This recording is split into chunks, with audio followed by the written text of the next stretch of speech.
नमस्कार। आइए इस भाग में हम बात करते हैं हाइड्रोजन के भौतिक गुणों की। तो हाइड्रोजन एक रंगहीन, गंधहीन और स्वादहीन गैस है। ये हवा से हल्की है, जल में घुलनशील है और ये दहनशील भी है। ऑक्सीजन से क्रिया करके H2O बनाती है। रासायनिक गुणों में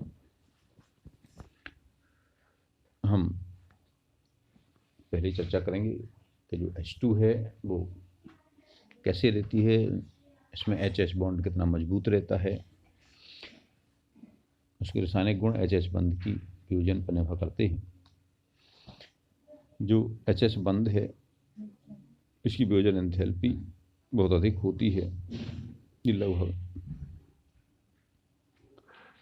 2000 केल्विन पर केवल 0.081% ही वियोजित होता है, जबकि ये 5000 केल्विन तक जाते जाते इसका 95.5% तक ही वियोजित हो पाता है।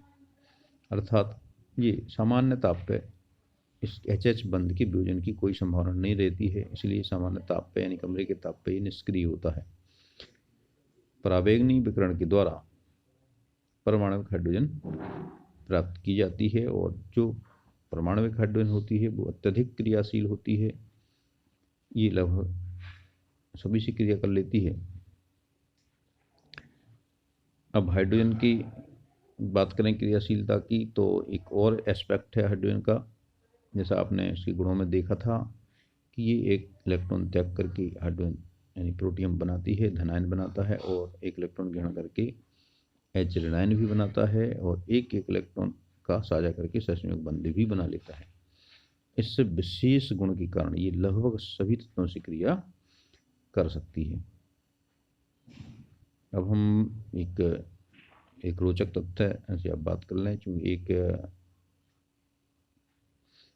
जब भी कोई दो परमाणु मिलते हैं और मिलकर के जब ये साझा बनाते हैं तो इलेक्ट्रॉन युग्मित होता है, और जो इलेक्ट्रॉन जब युग्मित होते हैं तो इनकी जो स्पिन है वो स्पिन विपरीत होती है। तो जो हाइड्रोजन अणु बनता है डायहाइड्रोजन, उसमें इलेक्ट्रॉन के स्पिन तो युग्मित रहते हैं। हाइड्रोजन के साथ एक विशेष बात होती है कि नाभिक में केवल प्रोटीन होता है, इसमें वो केवल प्रोटॉन होता है। ये इसमें न्यूट्रॉन का अभाव रहता है, तो जो प्रोटॉन होता है वो भी इलेक्ट्रॉन की तरह स्पिन करता है। जब हाइड्रोजन यानी डाइहाइड्रोजन के दो परमाणुओं में प्रोटॉन की जो स्पिन की दिशा है यदि समान रहती है तो इसका एक रूप बनता है, इसको हम ऑर्थो हाइड्रोजन कहते हैं। और जब इनकी प्रोटॉन की स्पिन यानी इसका चक्रण की जो दिशा है विपरीत होती है तो ये पैरा हाइड्रोजन बनता है। यानी ये अणु बनने की क्रिया में परमाणु पास पास में आते हैं तो प्रोटॉन की चक्रण के कारण ये दो रूपों में बनता है। जब प्रोटॉन चक्रण समान होता है तो ऑर्थो हाइड्रोजन, और जब प्रोटॉन का चक्रण विपरीत होता है तो ये पैरा हाइड्रोजन कहलाता है।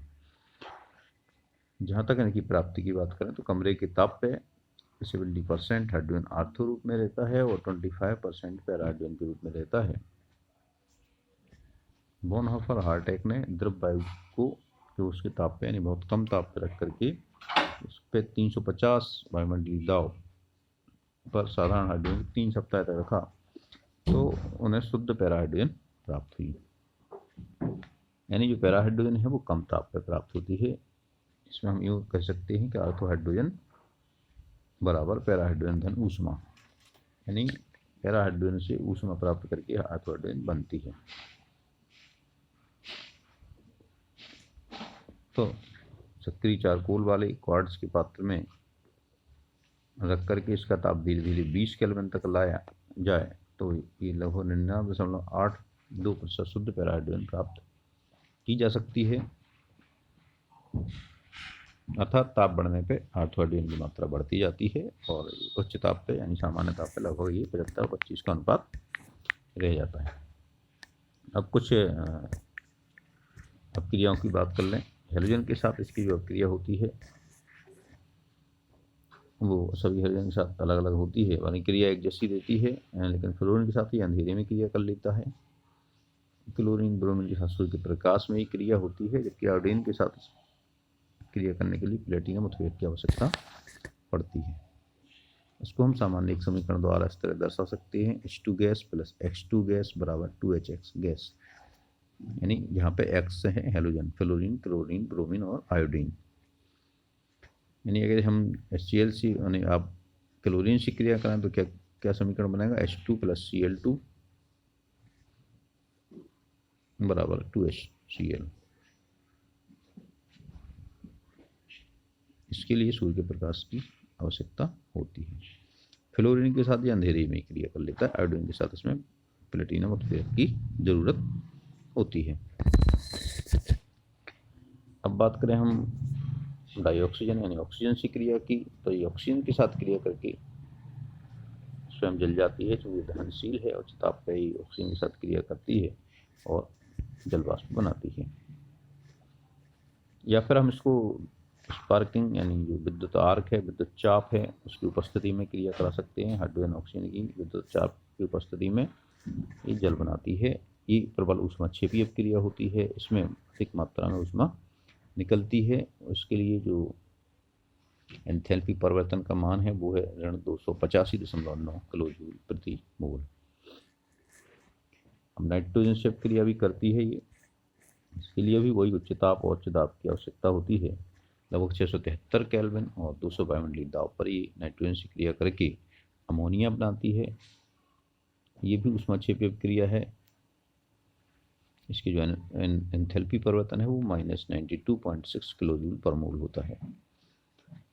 जैसा कि आपने पिछली कक्षा में पढ़ा होगा, अमोनिया उत्पादन हैबर विधि द्वारा किया जाता है। व्यापारिक मात्रा में इसका उत्पादन हैबर विधि से ही किया जाता है। धातुओं के साथ क्रिया, उच्च ताप पर कुछ धातुओं के साथ क्रिया करके संगत हाइड्राइड बनाती है। जैसे लिथियम से क्रिया करेगी तो लिथियम हाइड्राइड यानी LiH बनाएगी, सोडियम से NaH बनाएगी। यानी जो भी क्षार धातुएं हैं, एक संयोजी धातुएं हैं, उनसे जो MH बनाएगी। और द्विसंयोजी हैं, क्षारीय मिला धातुएं हैं, कैल्शियम है, इससे क्रिया करके ये CH2 बनाएगी। हाइड्रोजन का अपचायक गुण भी बहुत उपयोगी रहता है। ये आयरन से कम अक्रियाशील धातुओं को अपक्षेद कर देती है। आयरन से कम, इसके लिए आपको विद्युत रासायनिक श्रेणी देखना होगी। इसमें जो आयरन से कम क्रियाशील धातुएं हैं उनका ही ये विलयन में से अपचयन कर देती है। इस गुण का उपयोग धातु क्रम में धातुओं के उत्पादन में किया जाता है। जैसे पैलेडियम है, इससे आयन उपस्थित हैं कुछ, यानी किसी लवण के विलयन में यदि हाइड्रोजन से क्रिया कराएं तो ये पैलेडियम को मुक्त कर देती है। हाइड्रोजन उस लवण के आयन के साथ जुड़ जाता है। कॉपर का आयन है तो कॉपर मुक्त हो जाता है। ये ऑक्साइड्स का भी अपचयन कर देता है। जैसे आयरन है, आयरन ऑक्साइड का अपचयन करके ये पानी बना देता है और आयरन को मुक्त कर देता है। इसको हम सामान्य सूत्र द्वारा इस तरह दर्शा सकते हैं, MXO/, यहाँ पे X है Mp संख्या, बाई ऑक्सीजन है तो बाई H2 संख्या क्रिया करके XM प्लस बाई H2 बना लेता है। यहाँ पर जैसा एग्जाम्पल दिया गया है, Fe3O4 है तो ऑक्सीजन 4 है, इसलिए 4 हाइड्रोजन की आवश्यकता पड़ेगी, तो 4H2 से क्रिया करा के 3Fe मुक्त हो जाता है। अब हम बात करें कार्बन से अपक्रिया की, तो ये कार्बन से उच्च ताप पर अपक्रिया करता है। हाइड्रोजन लगभग 1150 डिग्री सेल्सियस पर कार्बन से क्रिया करके मीथेन बनाता है। मीथेन गैस के रूप में रहती है, इसको हम नेचुरल गैस भी कहते हैं।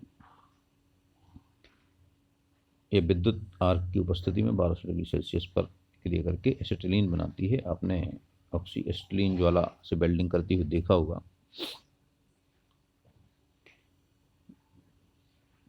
कार्बनिक यौगिकों के साथ भी ये क्रिया करती है। कुछ महत्वपूर्ण अपक्रियाएं इस तरह हैं इसकी। जब तेलों का हाइड्रोजनीकरण करते हैं, तो आपने छोटी कक्षाओं में भी पढ़ा होगा कि तेलों के हाइड्रोजनीकरण से जो तेल हैं, खाद्य तेल हैं, उनको वनस्पति घी में बदला जाता है। खाद्य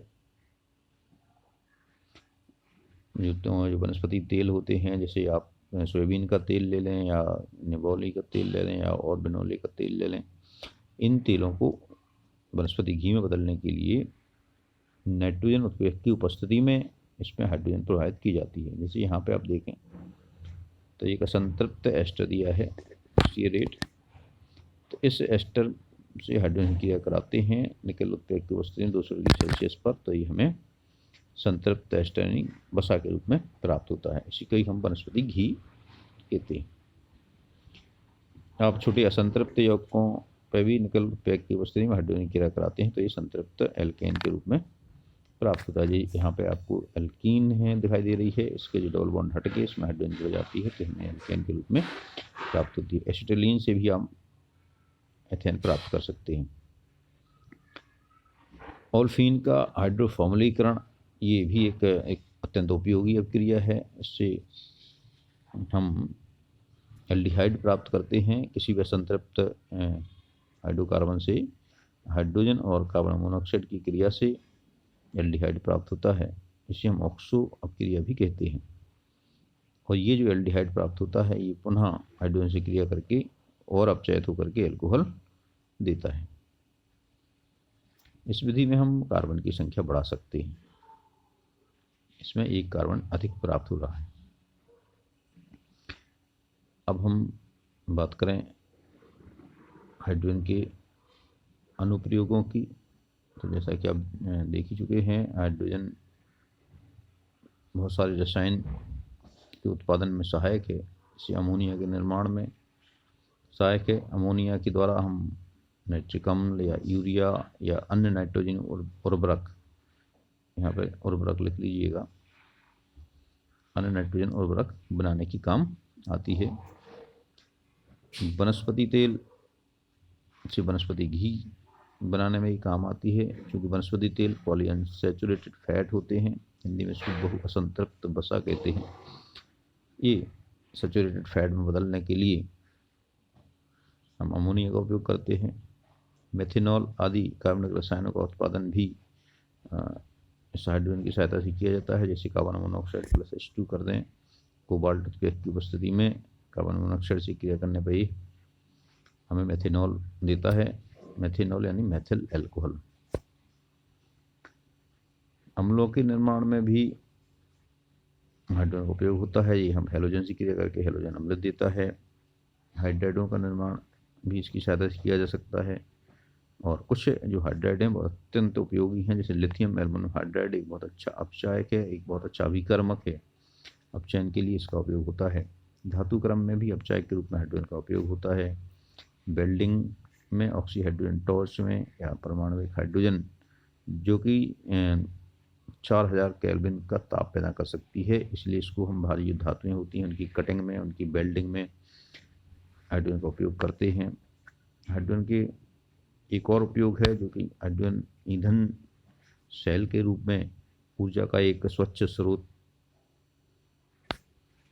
बन गया है। हम अंतरिक्ष यान में भी हाइड्रोजन ऑक्सीजन ईंधन सेल का उपयोग होता है। अपोलो 11 जो कि चंद्रमा पर गया था, उन्होंने भी हाइड्रोजन ऑक्सीजन ईंधन सेल का उपयोग किया था। इस तरह से ये हाइड्रोजन के कुछ उपयोग हो गए। अगले भागों में हम हाइड्रोजन के यौगिकों की चर्चा करेंगे।